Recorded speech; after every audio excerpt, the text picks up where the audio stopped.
What if I told you that you didn't just stumble onto this video, that there is a repeating pattern in reality that has been trying to reach you for months, and tonight is simply the moment you finally became quiet enough to hear it? If you're seeing this, it means the field considers you trainable. It means the signal got through the noise. It means you are close to coherence. Nikola Tesla called it the magnificence of 3, 6, and 9, but most people heard it like trivia, like a quote on a poster, not like a living key. They missed the fact that he wasn't obsessed with numbers. He was obsessed with rhythm, with interval, with how energy prefers to organize itself. Tesla wasn't worshiping digits. He was listening to a cosmic metronome.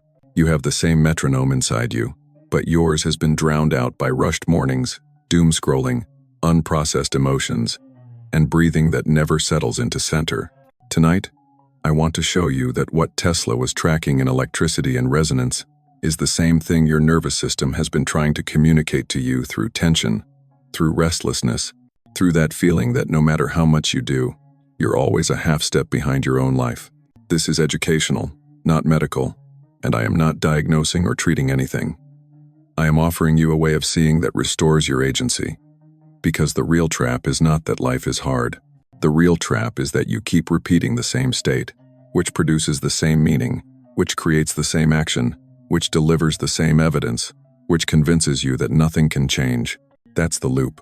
Tesla would have called it a locked circuit, energy feeding itself and going nowhere. But circuits can be broken, rerouted, tuned, and the fastest way to tune a circuit is not with force. It's with frequency, with timing, with the right ratio. Think of 3 as awareness, 6 as embodiment, 9 as transmission, or in our language tonight, notice, stabilize, broadcast. If you only ever notice but never stabilize, the field reads you as noise. If you stabilize but never broadcast, the field can't organize around you. Tesla understood that when frequency is clean, reality has to listen.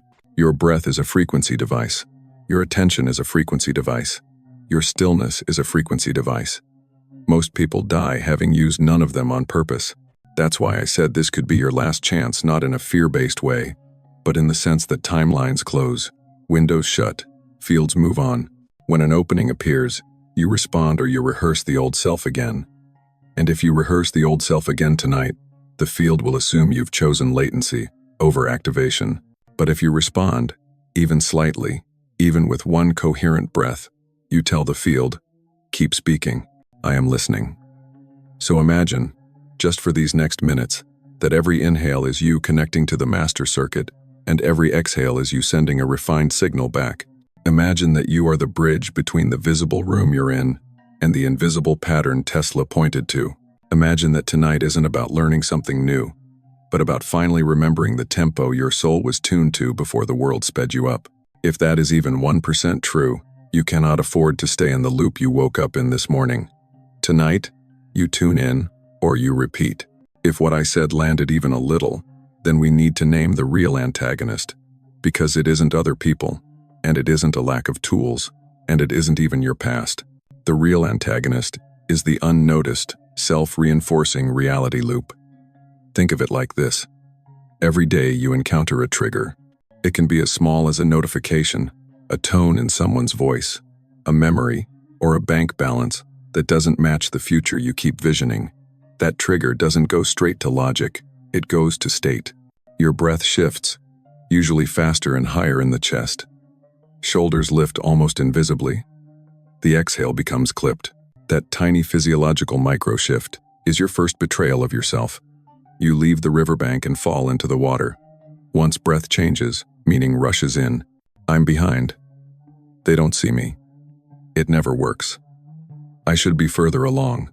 Meaning is the storyteller that arrives after the body has already decided it's not safe. Meaning then dictates action. You scroll, you compare, you talk yourself out of reaching out, you buy something to feel regulated, you replay the conversation, you withdraw from the person who could actually help. Action then produces evidence. No new opportunity, no new connection, no new visibility. That evidence then justifies the original meaning. See? I knew it. And now the loop is closed. Trigger breath. State meaning action evidence trigger. At no point did reality itself tell you you were limited. Your own unobserved sequence did. This is how people stay in the same emotional weather for years while changing jobs, partners, countries. The sky never clears because the clouds are coming from inside the system. This is where Tesla's pattern becomes more than a curiosity. He was showing us that the universe organizes through ratios. 3, 6, 9 is a way of saying initial impulse, amplification, transmission. You live the broken version of this every day. 3, trigger. 6, emotional amplification. 9, broadcast of the same old signal. You keep broadcasting from the weather, not from the sky. And because the quantum field as a metaphor, as a mirror doesn't moralize, it just matches. It keeps sending you experiences that vibrate at the level of, I'm late, I'm unseen, I'm unsafe, I'm not allowed to slow down. You think life is rejecting you, but really it's obeying you. This is the crisis. You don't experience reality as it is. You experience reality as the speed and shape of your breath. Let me show you how subtle it is. You wake up and immediately think of a task you didn't complete yesterday. Tiny spike in heart rate, breath lifts. That breath is now the medium through which you perceive your entire morning. Coffee, partner, kids, emails, all of it, filtered through a breath that says, we are behind. So even good news can feel like pressure. Even love can feel like obligation. Even opportunities can feel like tests. That's what I mean by reality loop. Reality is no longer an open field. It is a hallway your state built. And you keep walking the same hallway, looking for a different door. Now here's the part most people never see. The loop is time, hungry. It needs your past to feed it. So it will keep pulling old images, old failures, old moments where you were misunderstood. Because if it can convince you that the past is still happening, your breath will stay shallow. And if your breath stays shallow, your meaning-making will stay survival-based. Survival meaning is always binary. Good divided by bad, safe divided by unsafe, win divided by lose, love divided by rejection. There is no nuance in a survival breath. There is only speed. But Tesla's pattern, and all coherent patterns, are slow enough to be heard. They emerge in stillness, not in panic. So if your life is paced by survival breath, you will never hear the corrective signal. You'll pray, you'll journal, you'll watch videos like this, but the signal won't land because the receiver your body never left alert mode. This is why techniques fail for people. They learn affirmations, scripting, visualizations, and nothing moves. Not because the techniques don't work, but because you can't upload new code while the processor is in threat mode. Threat mode says, spend energy now, we might not have later. Coherence mode says, organize energy now, creation is possible. The loop keeps you in the first. Tesla lived in the second. He was listening for the way the universe likes to fold. He was listening for the elegant solution, the one that uses resonance instead of brute force. And when you live in a reality loop, you never get to the elegant solution because you're too busy solving problems your old state created. So what do we do with this? We name it. When you can say, this is the loop, you've already stepped out of it for half a second. That half second is expensive space. That's the gap. That's the 3. You noticed. If at the 3 you change breath not to force, not to hyperventilate, just to lower and lengthen, you prevent the 6 from becoming a storm. You prevent amplification. If amplification doesn't happen, the 9, the broadcast, will be different. Instead of transmitting fear, you transmit neutrality. Instead of, I'm behind, you transmit, I'm aware. And here's the strange thing. The field works with awareness. It can't collaborate with panic. Panic is closed code. Awareness is open code. Your whole perceptual crisis is that you believed your reality was fixed, when in truth your breath was fixed. Change the breath, and the same world will look different. Not because the world changed, but because your receiver finally tuned to Tesla's channel. Rhythm over noise, ratio over reactivity, field over fear. Now that you've seen the loop, let's walk into the living principle behind it. The quantum field, metaphorically speaking, is not a void of emptiness. It's a sea of potential, sensitive to coherence. Think of it less like machinery and more like a symphony that constantly rearranges itself around whichever instrument plays in tune. When Tesla said that energy, frequency, and vibration are the keys to the universe, he wasn't just describing physics. He was describing intimacy. The universe isn't watching you from a distance. It's listening for you. It listens not to words, but to patterns specifically, to the coherence or incoherence of your inner rhythm. Imagine every thought, every feeling, every breath as a signal launched into this vast sea. When you breathe from agitation, you scatter your signal. It dissolves before reaching coherence. When you breathe from awareness, your signal holds shape. The field reflects it back through synchronicities, insights, or sudden clarity. This isn't superstition, it's how information behaves when observation stabilizes it. Observation is not passive, it's participation. You collapse probability into form by the quality of your attention. That's the observer effect turned inward. Your internal gaze becomes a tuning fork that orders chaos into pattern. The paradox is that most people think they're observing when they're actually judging. Observation without judgment creates coherence. Judgment generates interference. The field doesn't punish you for this. It simply mirrors it. You think reality is denying you, but reality is simply playing back the wave you sent out. This is why coherent attention feels like magic. It's not that miracles suddenly appear. It's that you finally stop distorting what's always been there. Think about it emotionally. When you hold a clear memory of someone you love deeply and breathe evenly, a warmth rises in your body. The moment that warmth appears, your entire perception changes. The room looks softer, time slows slightly, your nervous system opens. That's coherence in miniature form. Nothing external changed.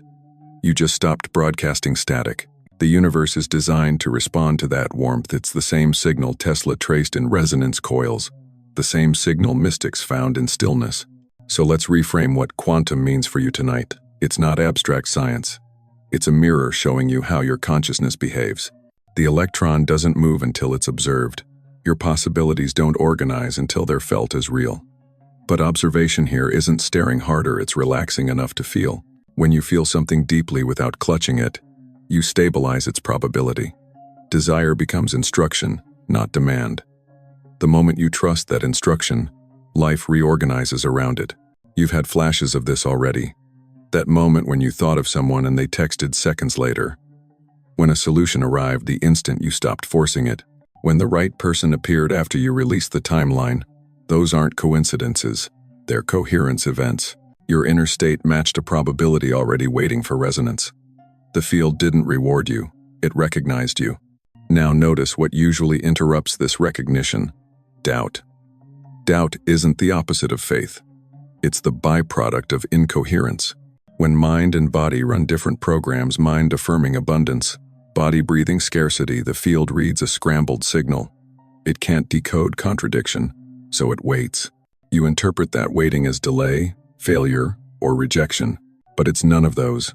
It's physics of consciousness. It's the field saying, clarify your tone. Tesla lived inside that clarity. He used sleep not to escape fatigue but to sync with pattern. He'd hold a problem gently in awareness until the coherent solution arrived fully formed. He didn't think his way there. He tuned his nervous system to the frequency where the answer already existed. That's the real essence of the observer effect. When your internal vibration aligns with a potential, that potential becomes perceptible. You call it manifestation. The field calls it matching. Emotionally, this is liberation. You don't have to fix everything. You have to tune. You don't have to force outcomes. You have to become resonant with them. The observer effect isn't saying you control the universe. It's saying the universe meets you at your level of coherence. The clearer your field, the cleaner your mirror. You can't lie to the field, because the field isn't listening to words, it's listening to your waveform. Here's the secret Tesla's numbers hinted at. 3, 6, 9 aren't steps, they're harmonics. 3 represents focus, the initial collapse of possibility. 6 represents coherence, the stabilization through emotion and body. 9 represents release, the transmission that tells the field, this pattern is complete. Focus without feeling is static. Feeling without release is attachment. Release without awareness is waste. But together, they form the perfect circuit: intention, embodiment, surrender. That's the sacred geometry of creation. When you start to live like this, your days become experiments in frequency. You'll notice that every conversation, every decision, Every silence has a tone. You'll begin sensing when you're in tune and when you're not. The goal isn't to stay perfect, it's to return faster. That returning is coherence practice, the same rhythm Tesla used with lightning and sound, the same pattern mystics use in prayer and meditation. And remember, this is metaphor, not medicine. We're not talking about curing bodies, but clarifying perception.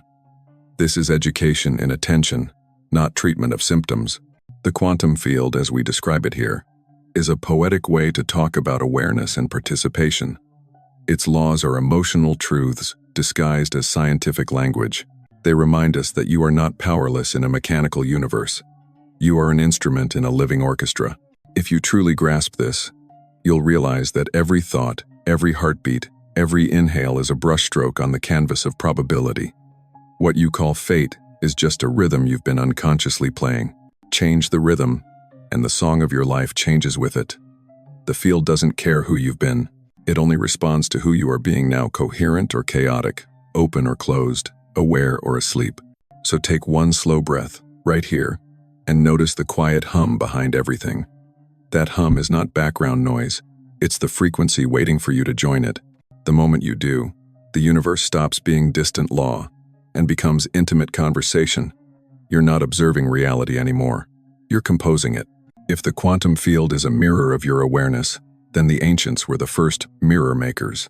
Long before equations and oscilloscopes, they encoded Tesla's truth in symbols, temples, and breath. Every civilization had its way of teaching coherence. Egypt through poWhat and the balance of the scales. India through prana and the rhythm of the nadis. The Hebrew mystics through the tree of life and the breath of ruach, the living wind of spirit. All were describing the same pattern, the alignment of human rhythm with cosmic rhythm. Let's start at the Nile. In the temples of Karnak and Luxor, the priests spoke of poWhat not just as goddess, but as principle. poWhat was truth, balance, and right proportion. To live without poWhat was to live in isfet, disorder, chaos, noise. The initiate's task was to align the heart's feather with the universal order. This wasn't moral policing, it was frequency training. They knew that when the heart vibrated in balance, reality opened like a door. The feather wasn't a metaphor for ethics, it was a measure of coherence. To live in poWhat was to breathe in harmony with the field. When the heart was heavy with fear, deceit, or guilt, its rhythm was irregular. When it was clear, its rhythm matched the divine pattern. The scales of judgment were simply an instrument of resonance. In the same way, the early Buddhists found their compass in the breath. Anapanasati, mindfulness of breathing, was not about counting air. It was a way to witness impermanence. Breathing in, I know I am breathing in. Breathing out, I know I am breathing out. Simple, yet revolutionary. Because to know the breath is to know the bridge between the seen and the unseen. The Buddha taught that the sky is always there, but the clouds of craving and aversion obscure it. Watch the clouds without chasing them, and the sky reveals itself. Tesla would have called this resonant stillness. The physicist and the monk were describing the same geometry, the clearing of interference until the signal emerges pure. Now travel to the Hebrew mystics, to Kabbalah's tree of life. Its 10 sephirot are not just divine attributes, they're frequencies of consciousness. Keter, the crown, is pure potential. Malkuth, the kingdom, is manifestation. Between them runs the lightning flash, the pulse of creation descending and returning. That pulse is you. Each breath travels down that tree and up again, drawing energy from infinity into matter, and back into awareness. The ruach, breath, wind, spirit, is the same living current Tesla traced in alternating energy. Flow, return, flow again. The mystics didn't speak of electrons, but they felt the oscillation, a universe that breathes itself into existence and back into stillness, endlessly. Each of these traditions used different imagery, yet all pointed toward one knowing: you are a bridge, not a boundary. Egypt's poWhat, Buddhism's sky, Kabbalah's tree, all describe what Tesla found in vibration. The pattern is not mechanical, it's moral in the deepest sense of the word. It depends on balance. The imbalance of modern life is that we've worshipped the spark, but forgotten the silence between sparks. We've built towers of technology while neglecting the human instrument meant to interpret the signal. Imagine walking into an Egyptian temple at dawn. The air is cool, filled with incense. Pillars rise like ribs of a cosmic body. A priest walks in silence, adjusting nothing, only matching his breath to the rhythm of the chant that echoes through the hall. He's not praying for miracles. He's tuning his field to the architecture's frequency. Every wall, every symbol, every proportion is designed to hold coherence. That's why you still feel it standing there thousands of years later. Stone remembers vibration. The same principle applies to you. Every moment of coherence leaves an imprint in your field that doesn't fade.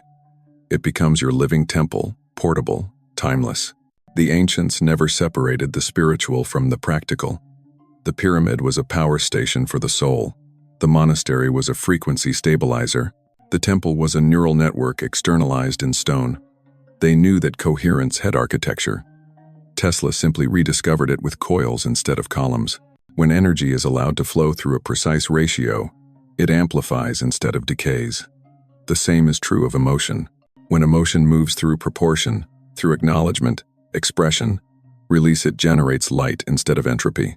That's why your body lights up when you tell the truth. Truth is poWhat.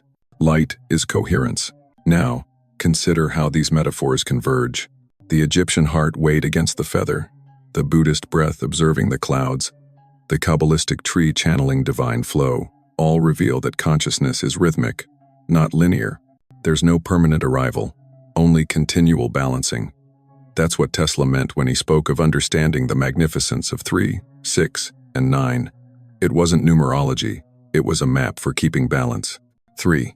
The observer's awareness. 6. The emotional oscillation between poles. 9. The harmonization that closes the circuit. If you look closely, even the symbols agree. The ankh, with its loop and crossbar, represents the union of opposites, life generated through balance. The Buddhist wheel turns on its still hub.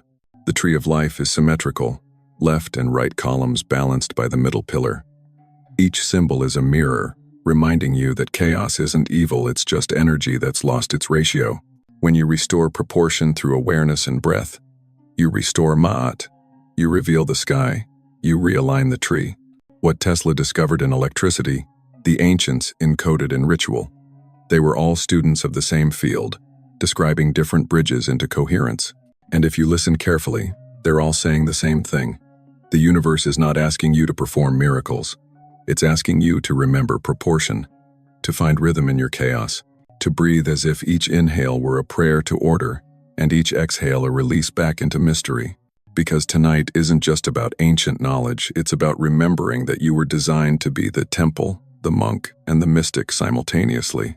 The pattern Tesla felt pulsing through the coils is the same pattern pulsing through your bloodstream.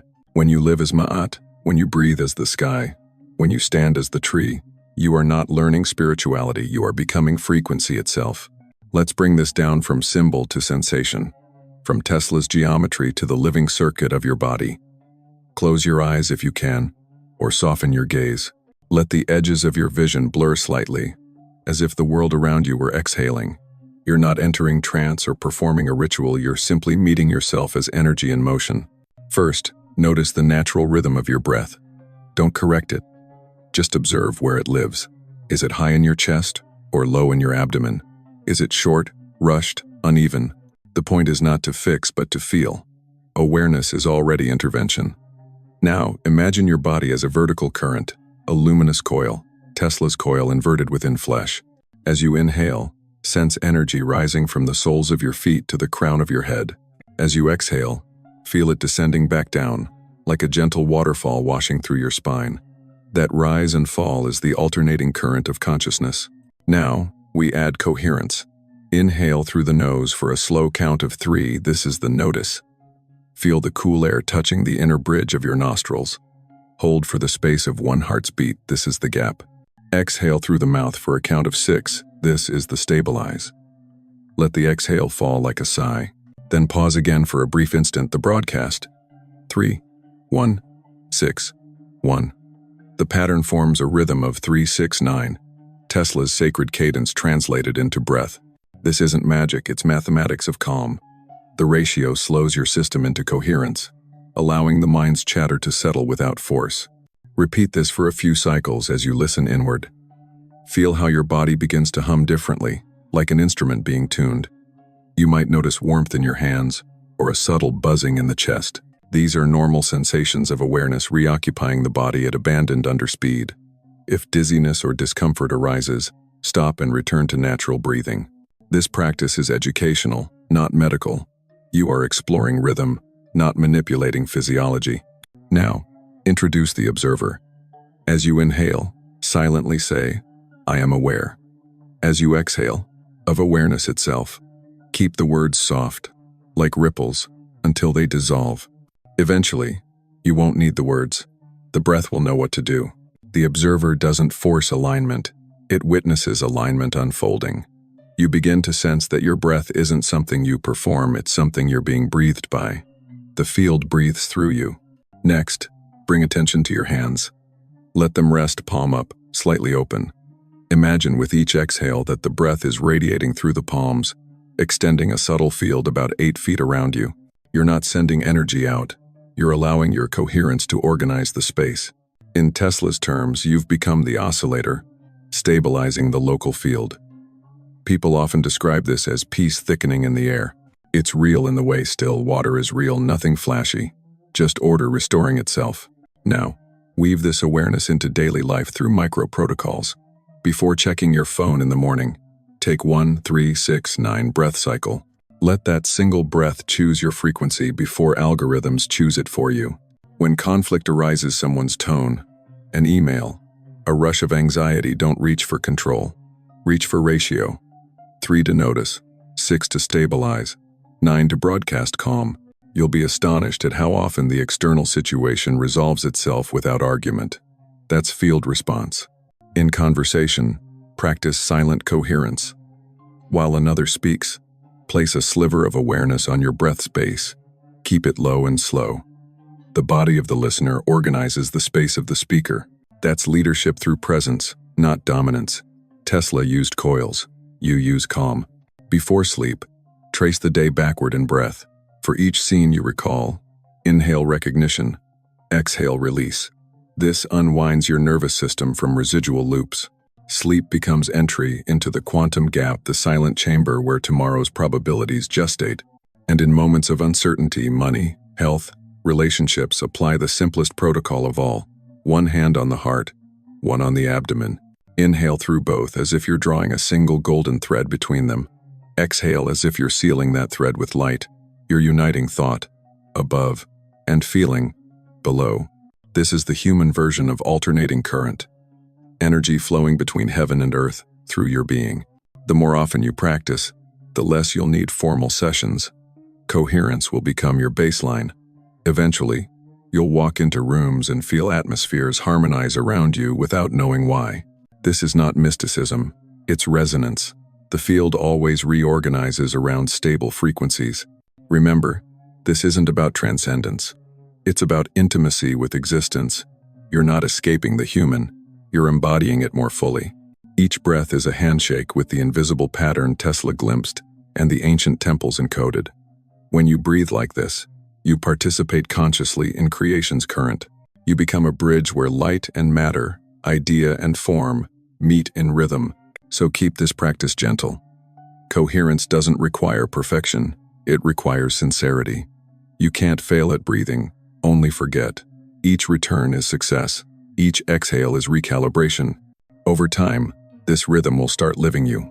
You'll find that without effort, your choices become clearer, your words slower, your presence steadier. And in that steadiness, reality stops resisting you. It begins to move with you. That's the quiet power of a tuned field, the still frequency Tesla heard, now humming softly in the chambers of your own being. The moment you realize coherence is not a theory but a living current inside you, everything shifts. The loop that once felt unbreakable begins to dissolve, not because you fought it, but because you stopped feeding it. This is where the arc bends from victim to creator, from repetition to authorship. You begin to see that Tesla's pattern isn't about numbers, it's about responsibility, the sacred responsibility of frequency. Let's look at how this transition plays out in real life, because abstract understanding isn't enough. The field reorganizes around demonstrated vibration, not spoken intention. So we'll travel through 3 everyday scenes: money, relationship, leadership, and explore how the same rhythm rewrites all of them. Start with money. It's the most emotionally charged mirror you have. When finances feel unstable, the usual reaction is contraction. Shoulders tighten, breath shortens, mind spins out. That contraction broadcasts lack before a single transaction occurs. You think you're responding to scarcity, but you're creating it. The field reads your breath as code. Close the channel. But coherence does something radical. It opens while empty. So next time the account looks thin, pause. Inhale for 3 counts, feeling your ribs expand like wings. Hold for 1 beat. Acknowledge the fear without labeling it. Exhale for 6 counts, releasing the body's grip on survival. In that single cycle, you've already shifted the probability grid. You're no longer broadcasting need. You're broadcasting readiness. From there, practical ideas appear that panic would have hidden. You call the person you'd been avoiding. You notice the opportunity in plain sight. The money doesn't materialize from nowhere, it reorganizes through alignment. Tesla would call that harmonic induction. Energy transferring through resonance, not contact. Now, relationships. Every argument is 2 frequencies competing for coherence. When you enter a conversation already armed with defense, your breath has declared war before your words begin. The other person feels that field instantly. They stop listening because survival just entered the room. But when you arrive as the observer, breathing low, eyes soft, aware of the gap, you become a stabilizer. The field between you shifts from competition to connection. Here's a small protocol. Before responding, take 1 silent 3-6-9 cycle. While inhaling, notice the emotion arising: anger, hurt, fear. During the hold, feel its texture without judging. On the exhale, imagine the air leaving your body carrying understanding instead of argument. Watch what happens. The tone changes. The room softens. New language appears. You didn't manipulate anyone. You tuned the shared atmosphere. Coherence is contagious. When one person holds it, others entrain to it. That's relational alchemy, the invisible Tesla coil between hearts. Then there's leadership, whether at work or in family. The old model says control outcomes. The new one says regulate energy. A leader's primary function is to hold coherence when others forget it. Picture Tesla standing before his coils, calm amid sparks. He didn't flinch because he trusted the pattern. In chaos, your job is the same. Stay at the center of the current without resisting it. Try this during your next moment of collective stress. While others rush to fix, you ground into breath. Feel your feet. Lengthen the exhale. Imagine a still column of light through your spine. Speak only when you sense that your words emerge from that column, not from anxiety. You'll notice people begin to mirror your cadence without realizing it. Decisions align faster, tensions ease, solutions surface. That's not charisma, it's field coherence applied to human systems. Across these scenarios, a single law holds: state-story strategy. Most people reverse it. They chase new strategies while maintaining old states, then wonder why nothing shifts. But the field can't build coherence on incoherence. State comes first because it determines story. Your story determines which strategies appear possible. When you stabilize state, new stories become thinkable. New strategies visible. That's creation, not coping. You'll feel the difference viscerally. Victim consciousness feels heavy, compressed, noisy like static in the chest. Creator consciousness feels spacious, deliberate, grounded like the silent hum before a note begins. The transition between the two takes seconds, not years. It happens every time you remember the gap between breaths. Each gap is a reset switch, a 0 point. In that stillness, you're no longer reacting from habit. You're choosing from awareness. This doesn't mean life becomes effortless or pain disappears. It means suffering loses its monopoly on meaning. Challenges become feedback, not punishment. A bill arrives, feedback about value flow. A conflict erupts, feedback about misaligned rhythm. A setback occurs, feedback about where energy is being leaked. The field doesn't judge, it calibrates. When you stop personalizing events and start reading them as data, you reclaim creative authority. Tesla faced ridicule, loss, isolation, yet never lost coherence with his vision. That's not superstition, it's self-governance. Now, integrate this into practice. Begin each day by asking, What field am I broadcasting before action? Don't start with goals. Start with tone. Choose coherence as your baseline frequency. Before sending an email, take 1 ratio breath. Before entering a meeting, visualize your breath expanding outward, setting the energetic architecture for what's about to unfold. Before making a decision, place your awareness in the gap, that silent 0.3 seconds where impulse can become intention. Each act of noticing is an act of leadership. Soon you'll find that results follow rhythm. Opportunities cluster around stillness. People trust what they feel more than what they hear, and coherence feels like truth. In the old paradigm, success meant controlling variables. In the new, it means mastering vibration. You're no longer a traveler in chaos. You are the axis around which chaos organizes. This is the turning point. You no longer ask, "When will life calm down?" You ask, "How can I embody calm so fully that life reorganizes around it?" That is the signature of a conscious creator, the human Tesla coil, translating invisible rhythm into tangible order. And when you live like this, you stop waiting for signs. You become one. There comes a moment when the language of science and the language of soul meet in a single silence. You've been listening for that moment all along, the place where Tesla's hum becomes your own heartbeat, where equations dissolve into empathy. When you begin to live as coherence, not chase it, you find that stillness is no longer a technique. It becomes art. You stop performing peace and start emanating it. You begin to sense that the true intelligence of this universe is not logical efficiency but relational harmony. Every frequency, from the atom to the galaxy, is in conversation with every other. The observer is simply the one who remembers to listen. We often imagine stillness as absence, no thought, no noise, no movement. But stillness in its living form is teeming. It's the subtle hum that holds galaxies together, the invisible architecture beneath sound. When you rest inside that hum, you begin to notice that meaning is not something you manufacture, it's something you uncover. It was always in the gaps between breath and breath, between word and silence, between one heartbeat and the next. Tesla's legacy was not invention alone, it was dignity and perception. He treated energy as sacred, as something to be partnered with, not dominated. You can live that same dignity each time you meet reality without resistance. You don't need wires, coils, or laboratories to continue his work. Your nervous system is enough. When you breathe consciously, you participate in the same cosmic experiment. Can consciousness organize matter through coherence? Every peaceful moment you generate is a successful replication of that experiment. This understanding softens your relationship with life. You realize you're not here to win it. You're here to witness it becoming itself through you. The river doesn't compete with its banks, it defines them. The sky doesn't argue with clouds, it hosts them. The observer doesn't reject experience, it contextualizes it. And when you see from that perspective, your struggles transform into brushstrokes. Sorrow becomes contrast, joy becomes light. Even pain gains purpose as texture in the grand painting of awareness. Human life, then, is not a test to pass, but a symphony to tune. Every person you meet is another instrument, adding to the collective resonance.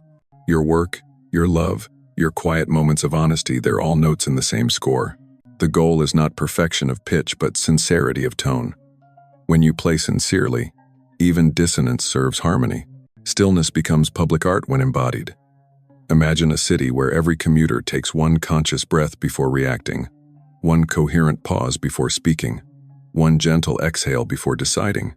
No new laws required, just alignment. The transformation would be invisible yet seismic. This is the power of stillness when shared. It doesn't shout revolution, it whispers evolution. In this light, agency no longer feels like pressure, it feels like belonging. You don't have to carry the universe. You only have to remember you're made of it. To act from that remembrance is grace. It's leadership without grandiosity, compassion without sentimentality, power without domination. The still mind is not indifferent, it's deeply participatory, responsive to the subtlest frequencies of need around it. And perhaps that's the final teaching of Tesla's pattern, that creation itself is relational. The field doesn't move because you command it. It moves because you commune with it. When you align with coherence, the universe doesn't obey, it collaborates. That's the dignity of being human. to stand at the intersection of matter and meaning, of electric and eternal, and conduct the current wisely. As you live from this awareness, you'll notice a quiet confidence replacing striving. You'll speak less, yet every word will carry more weight. You'll move slower, yet everything around you will begin to move faster in your favor. This is not mysticism, it's resonance economics. The less static you generate, the more efficiently energy flows through your life. You are not here to escape form or to dissolve into light prematurely. You are here to make light visible in form, to demonstrate that consciousness and matter can coexist as art. Each breath you take with awareness is the cosmos folding into shape and unfolding again through you. Each act of kindness, each pause of patience, each moment of unforced clarity, these are the technologies of awakening. So remember, coherence isn't perfection. It's participation without distortion. It's allowing life to play through you in right proportion. The ultimate proof of understanding is gentleness, not weakness, gentleness, the calm precision of a being who no longer needs to prove their existence to existence itself. When you finally inhabit that space, you see that the field was never distant, that Tesla's magnificence of 3, 6, 9 was a love letter, not a formula. 3, the awareness that observes. 6, the heart that harmonizes. 9, the wisdom that releases. Awareness, love, surrender. That's the real equation of creation. In this coherence, you don't vanish from the world, you illuminate it. You become a walking temple of balance, an artist of the unseen, a quiet axis around which chaos remembers order. And as you move through your days, with breath as your brush and stillness as your canvas, you'll begin to realize that reality has been waiting not for you to conquer it, but to collaborate. That is the human masterpiece, consciousness sculpting form through kindness, attention, and rhythm. You, the observer, are the artist. The field is the clay, stillness is the hand, and creation is already happening right here, in this breath. Before we close, let's seal this understanding not as concept, but as living rhythm. You've listened, reflected, perhaps even felt something quiet awaken. Now, let's make it real through a simple ritual.